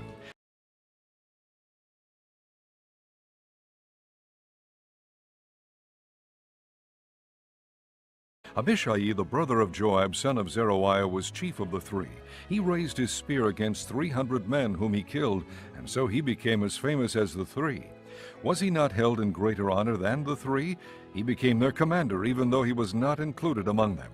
Benaiah, son of Jehoiada, was a valiant fighter from Kabzeel, who performed great exploits. He struck down 2 of Moab's best men. He also went down into a pit on a snowy day and killed a lion. And he struck down a huge Egyptian. Although the Egyptian had a spear in his hand, Benaiah went against him with a club. He snatched the spear from the Egyptian's hand and killed him with his own spear. Such were the exploits of Benaiah, son of Jehoiada. He too was as famous as the 3 mighty men. He was held in greater honor than any of the 30, but he was not included among the 3, and David put him in charge of his bodyguard.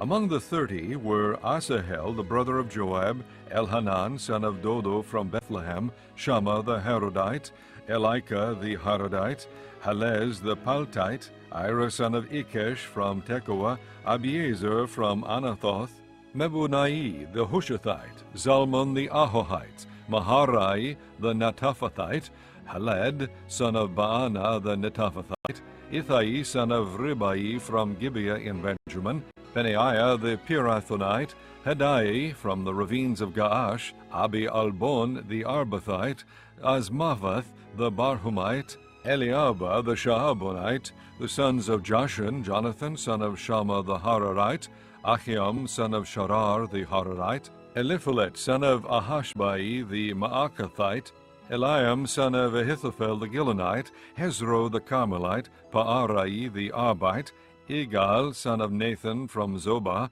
the son of Hagri, Zelek the Ammonite, Naharai the Beerothite, the armor-bearer of Joab son of Zeruiah, Ira the Ithrite, Gareb the Ithrite, and Uriah the Hittite. There were 37 in all. Chapter 24. Again the anger of the Lord burned against Israel, and he incited David against them, saying, Go and take a census of Israel and Judah. So the king said to Joab and the army commanders with him, Go throughout the tribes of Israel from Dan to Beersheba, and enroll the fighting men, so that I may know how many there are. But Joab replied to the king, May the Lord your God multiply the troops 100 times over, and may the eyes of my lord the king see it. But why does my lord the king want to do such a thing? The king's word, however, overruled Joab and the army commanders, so they left the presence of the king to enroll the fighting men of Israel.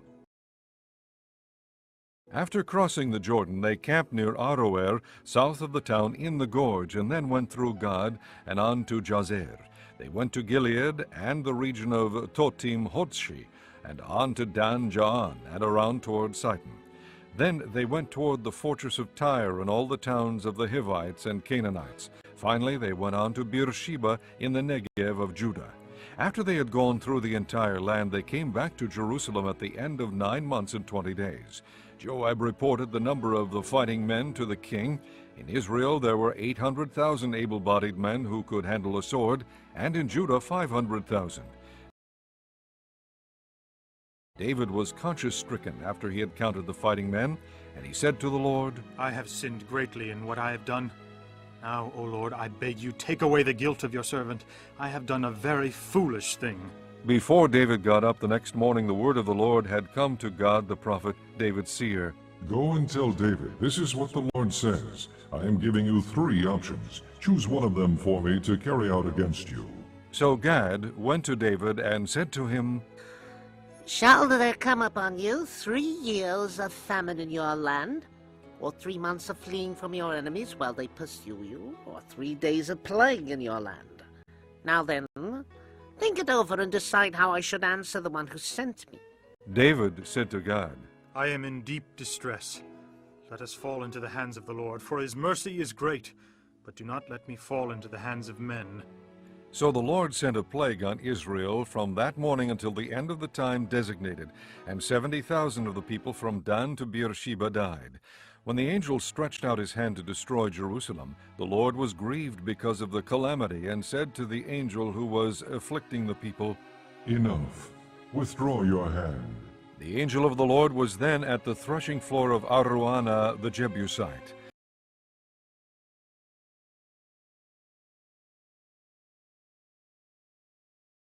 When David saw the angel who was striking down the people, he said to the Lord, I am the one who has sinned and done wrong. These are but sheep. What have they done? Let your hand fall upon me and my family. On that day God went to David and said to him, Go up and build an altar to the Lord on the threshing floor of Araunah the Jebusite. So David went up as the Lord had commanded through Gad. When Araunah looked and saw the king and his men coming toward him, he went out and bowed down before the king with his face to the ground. Araunah said, Why has my lord the king come to his servant? To buy your threshing floor, David answered, so I can build an altar to the Lord. that the plague on the people may be stopped. Araunah said to David, Let my lord the king take whatever pleases him and offer it up. Here are oxen for the burnt offering, and here are threshing sledges and ox yokes for the wood. O king, Araunah gives all this to the king. Araunah also said to him, May the Lord your God accept you. But the king replied to Araunah, No, I insist on paying you for it. I will not sacrifice to the Lord my God burnt offerings that cost me nothing. So David bought the threshing floor and the oxen and paid 50 shekels of silver for them. David built an altar to the Lord there and sacrificed burnt offerings and fellowship offerings.